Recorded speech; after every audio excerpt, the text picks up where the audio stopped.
Hai, kembali lagi dengan saya Muhammad Sofiyuddin dan Nurgita Suciati. Pada pembelajaran PPKN hari ini kelas 10 bab 4, kita akan membahas tentang desentralisasi atau otonomi daerah dalam konteks Negara Kesatuan Republik Indonesia. Dengan kompetensi dasar 3.4 yaitu menganalisis hubungan pemerintahan pusat dan daerah menurut Undang-Undang Dasar Negara Republik Indonesia tahun 1945.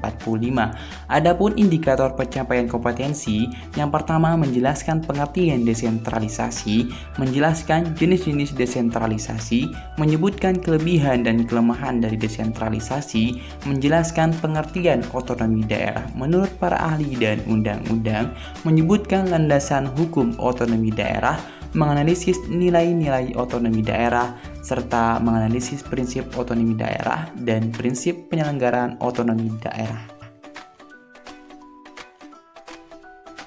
Hai, saya Nurgita Suciati. Jadi kali ini saya akan membahas tentang desentralisasi. Jadi, apa sih itu pengertian desentralisasi? Apa saja jenis-jenis desentralisasi dan apa saja kelebihan dan kekurangan yang dimiliki oleh desentralisasi?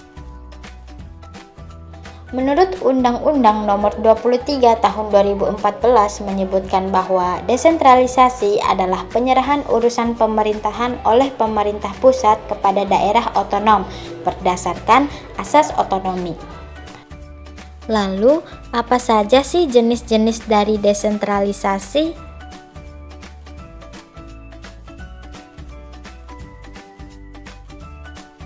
Secara umum, desentralisasi terbagi menjadi dua macam, yaitu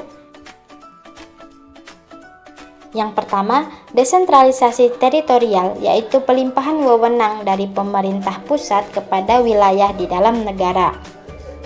Yang kedua, desentralisasi fungsional, yaitu pelimpahan wewenang kepada organisasi fungsional atau teknis yang secara langsung berhubungan dengan masyarakat.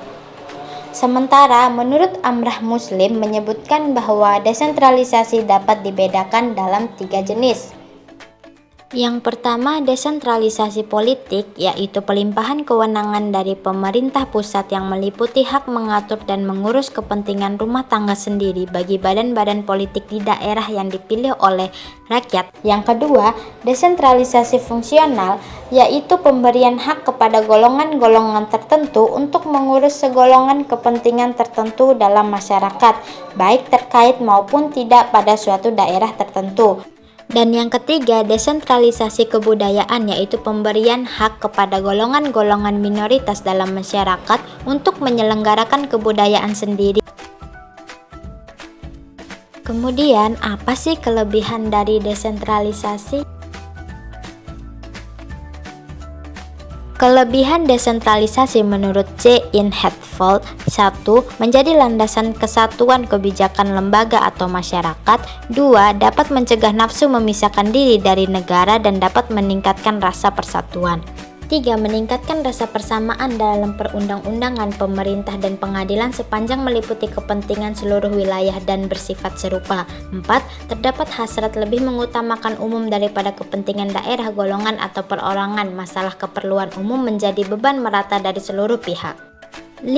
Tenaga yang lemah dapat dihimpun menjadi suatu kekuatan yang besar. Dan 6. Meningkatkan daya guna dan hasil guna dalam penyelenggaraan pemerintah meskipun hal tersebut belum merupakan suatu kepastian. Selain memiliki kelebihan, ternyata desentralisasi juga memiliki kelemahan. Menurut J.K. Ho menyebutkan kelemahan desentralisasi sebagai berikut. Yang pertama, karena besarnya organ-organ pemerintah, maka struktur pemerintahan bertambah kompleks yang mempersulit koordinasi. Yang kedua, keseimbangan dan keserasian antara bermacam-macam kepentingan dan daerah dapat lebih mudah terganggu. 3. Dapat mendorong timbulnya fanatisme daerah. 4. Keputusan yang diambil memerlukan waktu yang lama. Dan 5. Memerlukan biaya yang lebih banyak.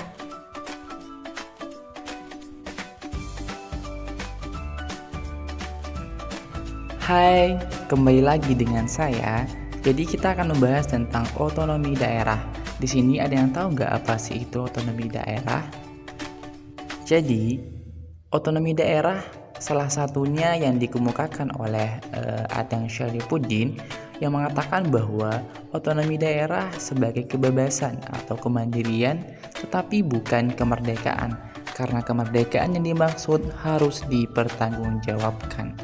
Nah, selanjutnya, menurut Undang-Undang Nomor 9 Tahun 2015 tentang pemerintahan daerah, dikatakan bahwa otonomi daerah adalah hak, wewenang, dan kewajiban daerah otonom untuk mengatur dan mengurus sendiri urusan pemerintahan dan kepentingan masyarakat sesuai dengan peraturan perundang-undangan.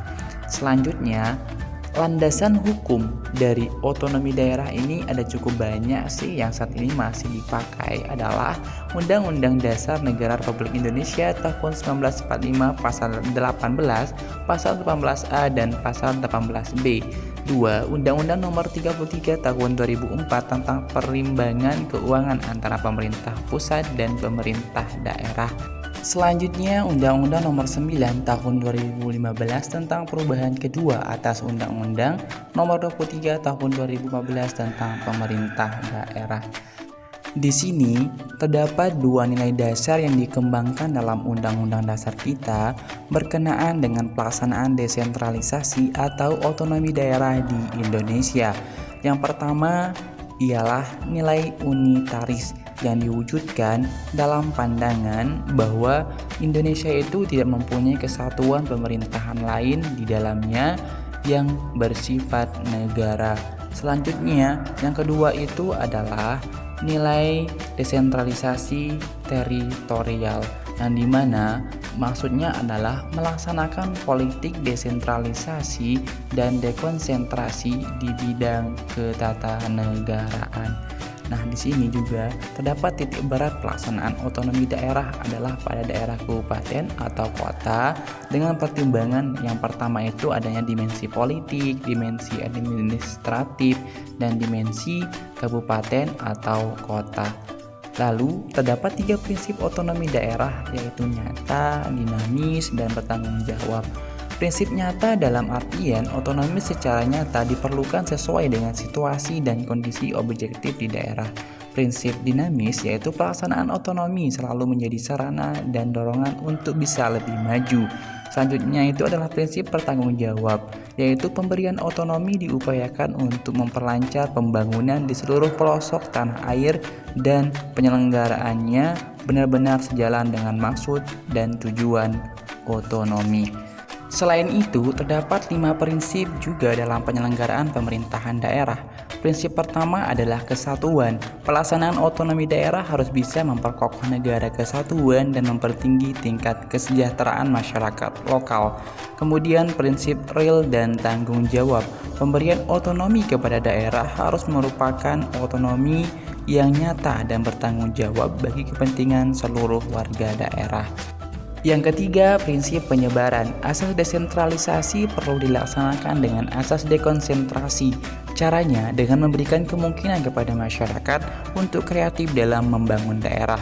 Keempat, keserasian. Pemberian otonomi pada daerah mengutamakan aspek keserasian dan tujuan di samping aspek pendemokrasian. Prinsip pemberdayaan. Tujuan pemberian otonomi kepada daerah adalah untuk meningkatkan daya dan hasil guna penyelenggaraan pemerintah di daerah, terutama dalam aspek pembangunan dan pelayanan kepada masyarakat. Mungkin hanya ini yang dapat kami sampaikan. Terima kasih. Wassalamualaikum warahmatullahi wabarakatuh.